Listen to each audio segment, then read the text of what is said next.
জানেন কি, বোধগয়ায় রয়েছে 100 ফুটের এমনই এক বুদ্ধ মূর্তি যা শান্তি, ধ্যান ও মহাপরিনির্বাণের এক অপূর্ব প্রতীক। একবার দেখলে যে দৃশ্য কখনো ভুলতে পারবেন না। আর সবচেয়ে অবাক করার বিষয় হলো এটি দাঁড়িয়ে নয়, সম্পূর্ণ শায়িত অবস্থা। আমি এখন দাঁড়িয়ে আছি বিহারের বোধগয়ায়, বিশ্বের অন্যতম শান্ত ও পবিত্র তীর্থক্ষেত্রে। এটাই বোধগয়ার বিখ্যাত 100 ফুট দীর্ঘ শায়িত বুদ্ধ মূর্তি।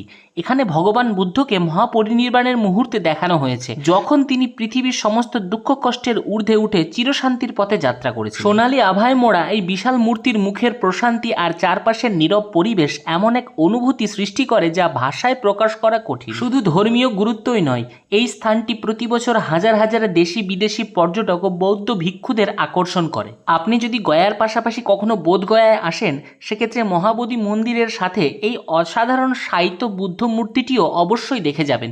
বিশ্বাস করুন, এখানকার শান্তি আর সৌন্দর্য আপনার মনে দীর্ঘদিন রয়ে যাবে। এমনই ইতিহাস, ঐতিহ্য আর ভারতের অজানা দর্শনীয় স্থানগুলো ঘুরে দেখতে আমার সাথে থাকুন।